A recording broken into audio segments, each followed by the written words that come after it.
Saya ingin bertanya, di mana? Di mana? Tunjukkan kepada saya. Kebangkitan PKI ada di mana? Ada di depan mata. Markas PKI di Jakarta adalah kantor LBH Jakarta. Markas PKI yang ada di Jakarta. Nah, itu. Yang sebut siapa? Alfian Tanjung. Saya ingin bertanya, di mana? Di mana? Tunjukkan kepada Aku saya. males delok rupane. Kebangkitan PKI ada. Warisi Itu. Pak polisi itu. PKI PKI. PKI PKI. ku teruskan jejak juangmu. Oke. Mana PKI-nya? Kata Jokowi. Mana PKI-nya? Tunjukkan ke saya. Lah ini PKI-nya. Satu partai. Hei Jokowi, PKI-nya mana? Lah ini di depan matamu. PKI-nya mana? Tunjukkan ke saya mana orangnya. Lah ini. Di sebelahmu ini.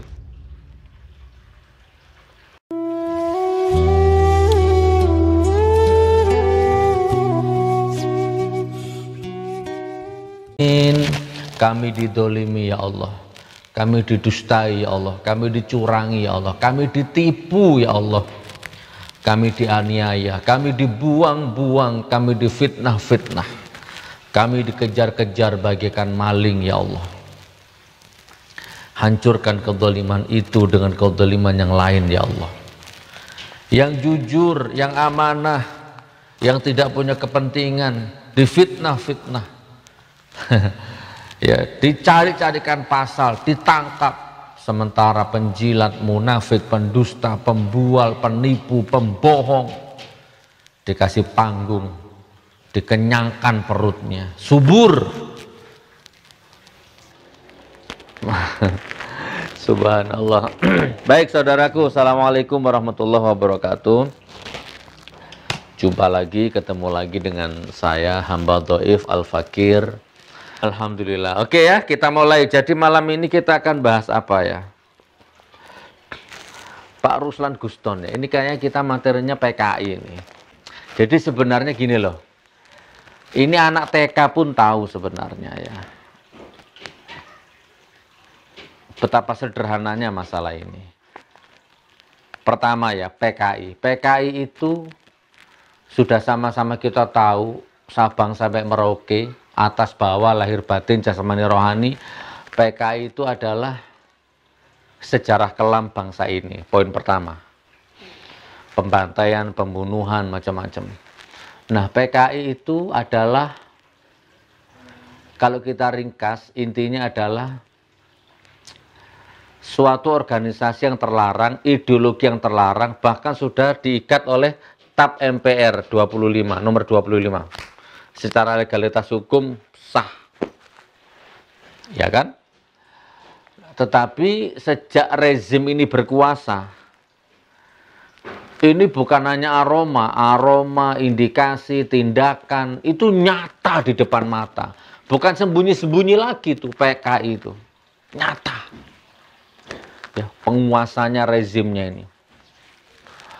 Nah, jadi aneh. Setiap orang yang ngomong PKI ditangkap. Contohnya Ustadz Alfian Tanjung sampai di penjara, didolimi, dianiaya. Tidak ada satupun orang PKI yang ditangkap. Justru yang ngomong itu loh PKI, itu loh PKI, malah itu yang ditangkap. Sementara tokoh PKI-nya bebas. Ini pemandangan yang sangat-sangat vulgar di depan mata kita. Bahkan dengan naifnya, dengan lugunya, presidennya, mana PKI-nya? Mana PKI-nya? Tunjukkan ke saya. Kok udah lama video ini. Pertama jabat sudah begitu. Ditunjukkan itu PKI-nya di depan matamu, itu PKI-nya. Satu partai itu. Sekarang semakin vulgar. Udah terang-terangan. Nah, oke, sekarang gini, kita mulai ya, biar masuk ya. Agak lama nggak apa-apa ya. Contoh, kita putarkan dulu yang lagi hangat, yaitu penjemputan siapa, Ruslan ya, Pak Ruslan Gustom ya. Coba saksikan videonya ini. Ini video sudah viral tapi nggak apa-apa, sebagai pelengkap saya putar. Nggak lama kok durasinya. Tidak dirusak Pancasila, tidak dikuasai komunis.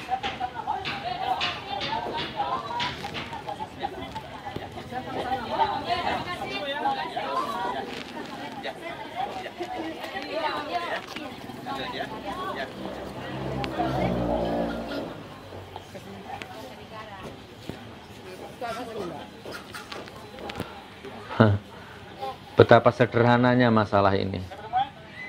Nggak perlu S3, nggak perlu doktor. Cukup Anda punya hati nurani, cukup Anda manusia, maka Anda selesai masalah ini. Sudah ya, perhatikan. Jadi orang ini kan ngirim surat terbuka kepada Jokowi bahwa bahaya ancaman komunis macam-macam. Dan orang ini dijemput polisi dan ditangkap. Dulu Bambang Tri juga gitu, nulis Jokowi undercover juga ditangkap, di penjara. Nah, jadi ada pertanyaan yang paling sederhana gitu ya.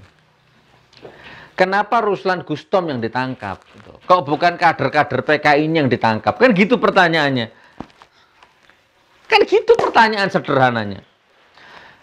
Jadi Ruslan Gustom ini, padahal sebelum Ruslan Gustom juga sebenarnya banyak orang yang ngirim surat terbuka, itu banyak. Bahkan dari orang Tionghoa juga kapan itu sempat viral kan? Tionghoa ngirim surat kepada Jokowi tentang ancaman bahaya laten PKI, itu kan banyak. Jadi itulah. Jadi Jokowi ini kalau dibilang PKI nggak terima itu kan. Padahal dia sendiri yang selalu menghembuskan wacana. Mau minta maaf kepada keluarga PKI lah. Film G30 SPKI minta direvisi lah. Menghimbau agar untuk TNI jangan terlalu lebay dalam men-sweeping logo-logo PKI lah. Kan itu kan. Coba piye coba. Nah, jadi Pak Ruslan Gustom sudah ditangkap. Nih, tak tunjukkan satu foto ya, perhatikan. Ini foto nih. Nih, Ripka Ciptaning, penulis buku Aku Bangga Jadi Anak PKI, salaman dengan Jokowi, satu partai. Dituduh PKI nggak mau. Ya kan? Lah jadi kenapa Ruslan Gustom yang ditangkap kok bukan ini gitu kan? Aneh nggak kira-kira negeri ini? Aneh nggak hukum ini coba? Bahkan kemarin ada polisi di Facebook atau di mana itu terang-terangan, kalau gue PKI lo mau apa? Aku PKI, masalah buat lo gitu kan? Oneng siapa itu kan sudah sering juga ngomong-ngomong seperti ini lah. Mana PKI-nya? Kata Jokowi. Mana PKI-nya? Tunjukkan ke saya. Lah ini PKI-nya. Satu partai. Di depan matamu. Nah, jadi ini lagu lama, ini materi lama gitu kan. Ini materi sederhana. Makanya saya nggak aneh kalau sekarang rame DPR begitu, MPR begitu, nggak aneh karena memang kasat mata sudah kelihatan dikuasai PKI semua itu kayaknya itu. Ini lagi, perhatikan. Loh, Pak Polisi, ya lagi-lagi aku nanya sama Pak Polisi ya. PKI itu kan terlarang, TAP MPR-nya ada, kekuatan hukumnya ada, payung hukumnya ada, legalitas hukumnya ada. Loh, tapi kenapa orang yang terang-terangan ngaku PKI kok nggak ditangkap? Justru yang menunjukkan PKI-nya yang ditangkap. Pripun Pak Polisi coba? Yang nggak usah dijawab, saya tahu. Jawabannya saya tahu. Nih lagi. Nah, cabut larangan Marxisme. Ini orangnya. Lihat wajahnya, lihat auranya. Hei Jokowi, PKI-nya mana? Lah ini di depan matamu. PKI-nya mana? Tunjukkan ke saya mana orangnya. Lah ini. Di sebelahmu ini.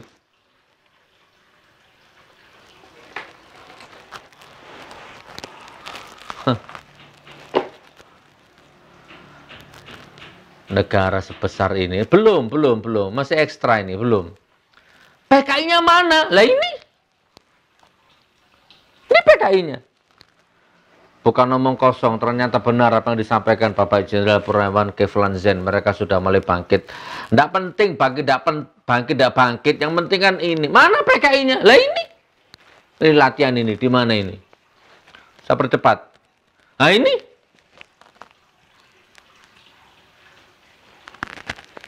Loh. Jadi Pak polisinya sibuk nangkepi aktivis yang ngomong soal PKI. Sementara PKI-nya sendiri bebas berkeliaran tuh pripun. Nih. Delon dewe. Saya ingin bertanya, di mana? Tunjukkan kepada saya.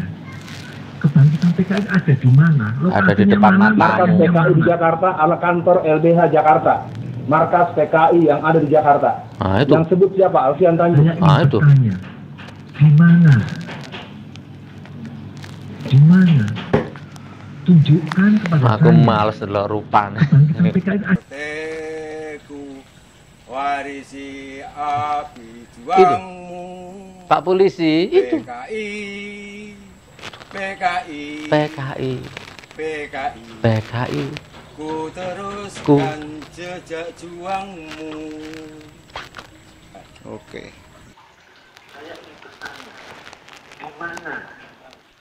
Itu PKI-nya itu. Pripun? Kok jadi Pak Ruslan Gustom yang ditangkap? Nih, ini video lama semua, perhatikan.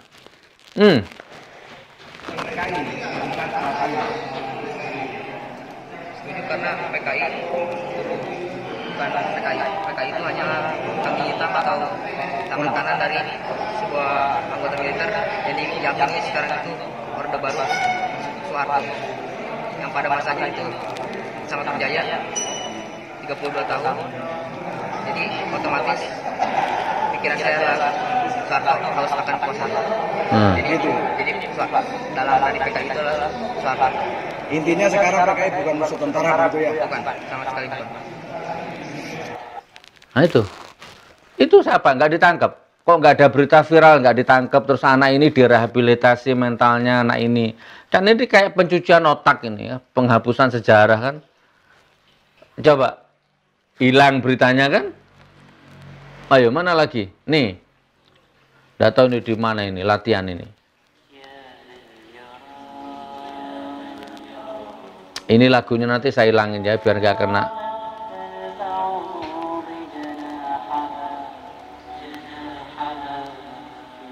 PKI-nya di mana? Lah ini.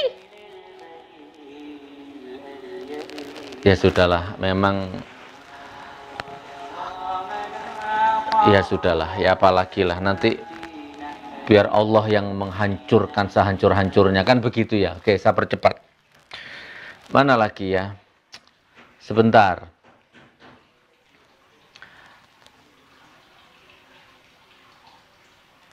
Ini.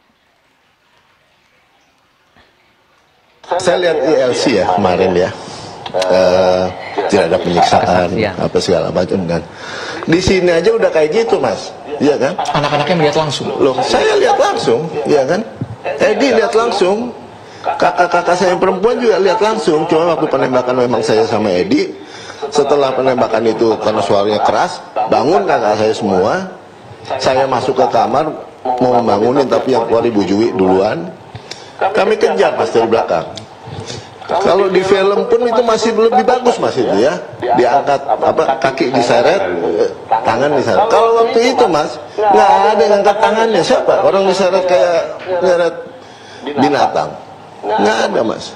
Diseret sampai keluar, dilemparlah ke dalam bus kalau nggak salah. Almarhum itu dilempar ke dalam bus. Sudah ada, saya nggak usah perpanjang. Intinya ini kesaksian dari keluarga yang dibantai gitu kan. Terus kemudian ini ada video menarik ini. Mana tadi ya? Saya sudah download tadi. Mana yang dibacakan puisi sama Ismail Marzuki terus kesurupan semua itu. Oh, enggak ada ya. Ada di mana tadi ya? Carilah di YouTube ada itu. Dalam sebuah acara Taufik Ismail ya bacakan puisi tentang PKI, tiba-tiba marah semua, kesurupan semua orang-orang PKI-nya. Jadi atau inilah, ini terakhir ini tahun berapa ini video ini, saya nggak ngerti ini. Dan nggak apa-apa diputer untuk pelengkap. Anda sudah lihat juga kok. Nih. Saya memang ditanyakan apakah setuju kalau itu PKI ada di Indonesia. Setuju aja. Kenapa tidak? Dan itu harus tetap ada. Bahkan soal laku tidaknya dijual di depan rakyat, itu tergantung rakyat yang menilai. Apakah konsep dan program komunis di Indonesia ini masih laku atau tidak gitu kan? Anda akan melakukan itu apa tidak kira-kira?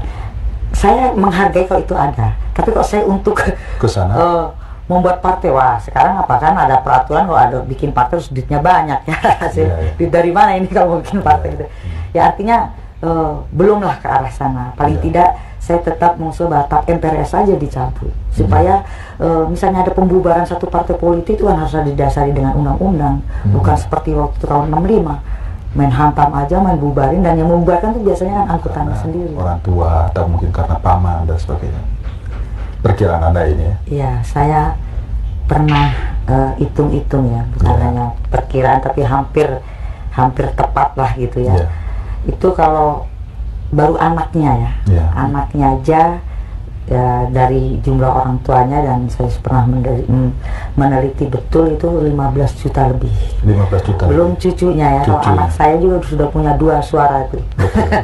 Sudah punya 2. Berarti 20 jutaan ya, gitu ya. Jadi ini mau dibahas nggak dibahas bagaimana, tapi kok semakin kesini semakin negara ini nggak karu-karuan gitu kan. Anda enak-enak saja, penjilat-penjilat jongos-jongos itu enak-enak aja kan. Nanti kalau kamu mati, bongko, nanti anak cucumu juga bagaimana, kan nggak mikir kamu ya. Banyak sebenarnya videonya, tapi intinya Anda paham lah ya, intinya begitu. Kenapa orang yang ngomong PKI itu yang ditangkap, sementara PKI-nya sendiri nggak ditangkap. Padahal PKI itu kan terlarang, tap MPR-nya ada, payung hukumnya ada.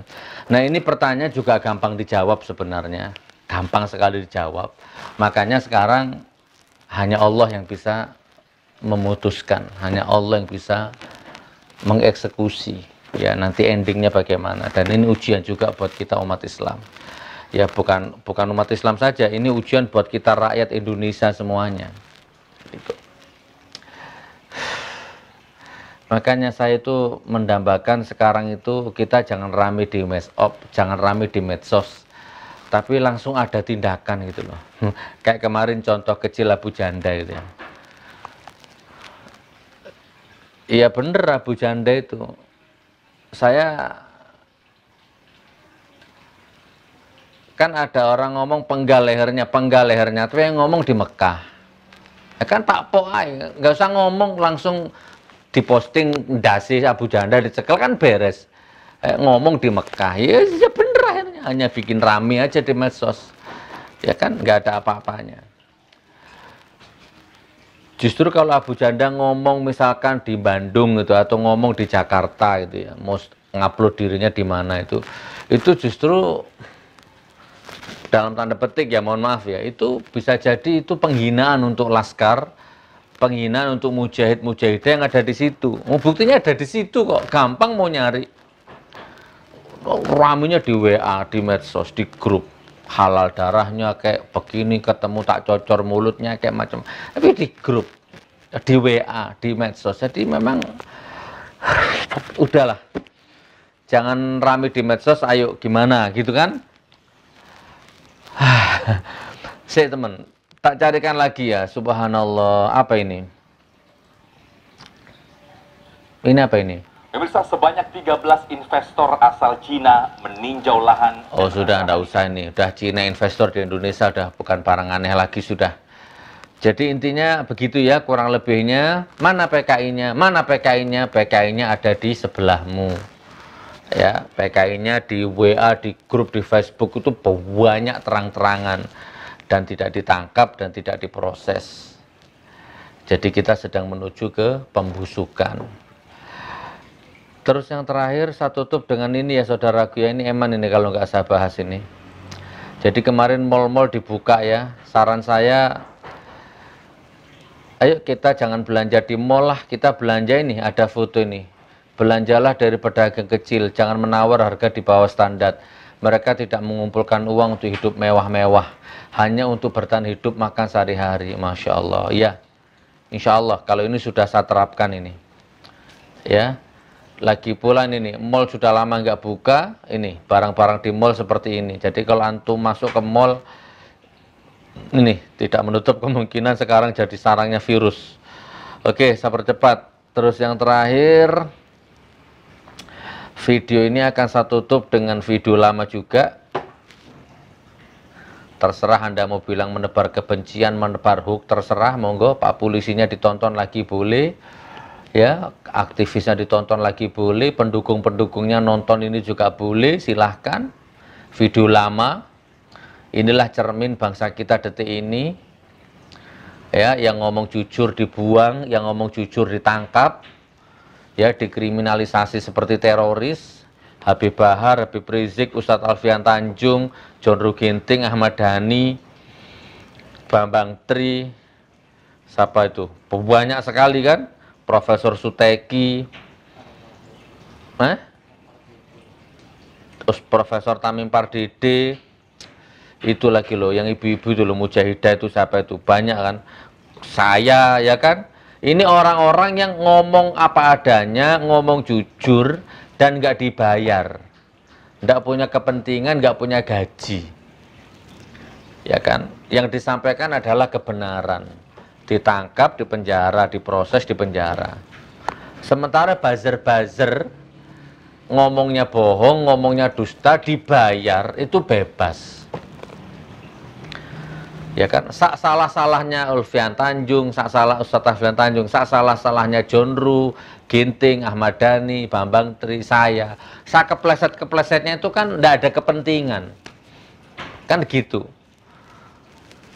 Nah, tapi ini gimana ini video ini sudah sering tak puter, nggak apa-apa sebagai penutup untuk bekal tidurmu ya. Ini kan ini gimana kira-kira? Hoak, bohong gitu kan, nggak diproses. Oke, selamat istirahat dan jadikan video ini sebagai penutup, mudah-mudahan bisa menghantar tidurmu ke mimpi yang paling indah ya. Jadi kita bersyukur ya dipimpin oleh seorang pemimpin yang jujur, amanah, ahli sholat, ahli Senin Kemis, ahli Roma, ahli puasa, ahli tahajud, ahli duha, ya, insinyur, lulusan UGM, kiai haji, seperti Nabi, seperti titisan Tuhan, titisan Nabi, wali lah, macam-macam lah.